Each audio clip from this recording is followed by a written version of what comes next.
When you come to Old Bridge Township Raceway Park for the Toyota Summer Nationals, Englishtown, New Jersey, you can expect the fans to come out too. They love their NHRA mellow yellow drag racing here in the Garden State. Pro stock time now, round number 2, and the Lucas Oil ladder looks like this with Chris McGahey, Jason Line, Erica Ender-Stevens, and Shane Gray picking their lanes against their respective opponents. And it all begins with Shane Gray and Jed Coughlin, 2 of the young lions of the category. What's going to happen now after everything we've seen in that first round matchup, the quickest elapsed time ever with a new national record by Erica? Jed Coughlin gets a win with a 10:76 elapsed time. You talk about a full range of the spectrum. Now the second ever of Jed's 75 wins came here in 1998. Also won Super Gas a year previous to that. He's going to get a round win here. Goes 10-something down to 6:58. That's a huge improvement. Yeah. You think? Yeah, I think. Are you right? Say what? I'll tell you what, it wasn't perfect, though. I mean, Jed Coughlin was only 102 and 50 foot, so I'm sure it was either spin the tires or they just really slipped the clutch. So you go on board. Oh, you heard, and he short shifted it, too. That's why the 60-foot time was down. Still, he got the win. Nice job. Well, tonight on ESPN, if you like baseball, we got a great game for you. It's the Pirates versus the Dodgers, some team that Mike Dunn likes. We're the LA Dodgers, right? That's right. Sandra McCutcheon, Yasiel Puig, and relaxed stat guy. We know who you like, in from the Garden State here. But all that action tonight at 8 o'clock. Sunday Night Baseball presented by Taco Bell. Pro Stock Points as Chris McGahey and Greg Anderson come to the starting line. Why? Well, look at Greg down there in 15th, and the guy he's chasing, Roger Brogdon, still going around. The guy he's racing right now, Chris McGahey, is 9th. It's only 130 points out of 10th. He's getting there. Oh, another pedal fast. Well, both were trying, but Greg gets his car to cooperate first. Greg Anderson dodges another bullet there. Well, you know, the 60-foot times from the previous runs kind of told you the story. A 103 and a 105. Right there, you see the launch of both the drivers getting sideways. Greg just did a little bit better job getting it to recover, getting it in gear. Let's go on board and listen.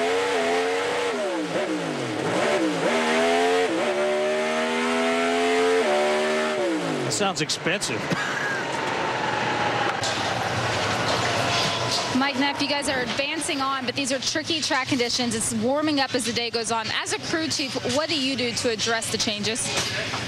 Well, I mean, I'm amazed how well the track's holding up. I mean, right there, the track temp was 122 degrees, and I mean, you saw some great runs out there by the dragsters and the funny cars also. So, you know, anymore with the track prep, it's like you don't have to slow them down quite as much as it seems like you used to. Even though the track gets hot, you're still able to cruise the same ETs or a lot closer than you used to be in the past. So, you know, that's the name of the game. It's tricky, and, you know, it's just knowing, you know, where that edge is at and how much to back it off. And, you know, Lexus, that's a good car, made a great run first round. So, you know, you can't back it off too much. So you're definitely up there, you know, with your fingers crossed, hoping you made the right call. And fortunately, we did that time, and just happy to be moving on.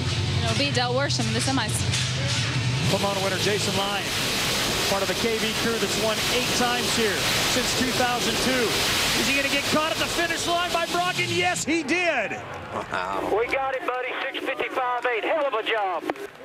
Margin of victory, just 100th of a second, but you could go on board and enjoy just watching him eat up that car. Catching up. You saw Jason get the advantage off the starting line, then the thing really started moving sideways, and that was when Roger Brogdon pulled up alongside. You take a look at the Lucas Oil photo finish, a good drag race, but right at the stripe, Roger Brogdon gets the win. Never been past the second round here at Raceway Park until now, and this is a guy that perhaps threatened to hang it up if he didn't get his motor problems figured out, but he's got elite performance for the remainder of this event and says, gosh, if I were happen to win, I'm going to have to stick out here. KB Racing, though, I talked about how successful they were at Englishtown. Combined Greg Anderson and Jason Line's wins, they total up 8. Final rounds 10. They like this place. Yeah, 8 out of the last 12 years, they've got a pretty good record. And if Jason could have got that win, it would have guaranteed one of those guys would have been in the final round. I can virtually guarantee you that among those 5 wins for Greg Anderson at this racetrack, I'm sure you probably never had to pedal it. What's it like to pedal a Pro Stock car? Well, I'm not very good at it. First of all, I did a horrible job. Somehow I made it to the finish line before him. I don't know. The good Lord obviously looking after me. I need to go talk to some of my fuel buddies and get some lessons, because looks like there's going to be a little bit more of this through the summertime race, and we're going to have to learn how to do it, apparently. But that starting line is just absolute grease scary. You can't get a hold of anything. That's where it all starts, and then it just won't recover. So you're going to have to win ugly today. I guess that's the bottom line. If you guys get to have to do it too, we're going to have to do it in Pro Stock. Haven't seen that in a while, but hey, I'll win anyway right now. Any way I can. Thanks. Big grudge match here. Used to work together, Dave Conley and Erica Anders-Stevens. In fact, Dave, while crew chiefing for Erica, beat her at the U.S. Nationals final. Erica would love to exact a little more revenge here. 300's behind, but more than enough. Oh, no, look at that. On a whole shot. By 1/1000th of a second. It looked like Erica was going to be able to chase him down, but she ran out of real estate. How about that? 0.03 of a second was the advantage Dave Conley got off of the starting line. He didn't hit the 60-foot time. Probably had a little bit of spin. Might have done like Jeg, where he just short shifted a little bit. Erica was a decent 60-foot at 1 second flat. But you saw she really had to drive that thing through low gear, and when she put in second gear, it made another move and probably cost her some ET. Watch on board and watch her work the wheel.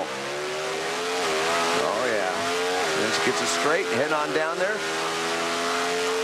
Comes up oh so short. Photo finish. E-Town Raceway. Look at this thing.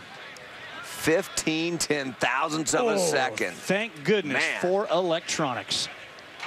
So the semifinal matchups in Pro Stock will pit Greg Anderson taking on a resurgent Roger Brogdon. Give the lane choice in that matchup to Roger.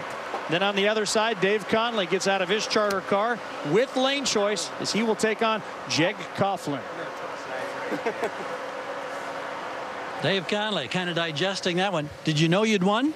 No, I knew it was close. I seen that red front end over there riding along with us all the way down the track. But hats off to the whole Gray Motorsports team, this charter car. It was obviously not happy first round, and we made the right adjustments. Gave me a race car with capabilities of winning, and we turned the wind light on. So I'm just out here having fun today, man. It's a great feeling to go to the semis. It's been a while. 0.33 light to an 0.64 whole shot win. Well done. Yeah, we'll take it. Thank you.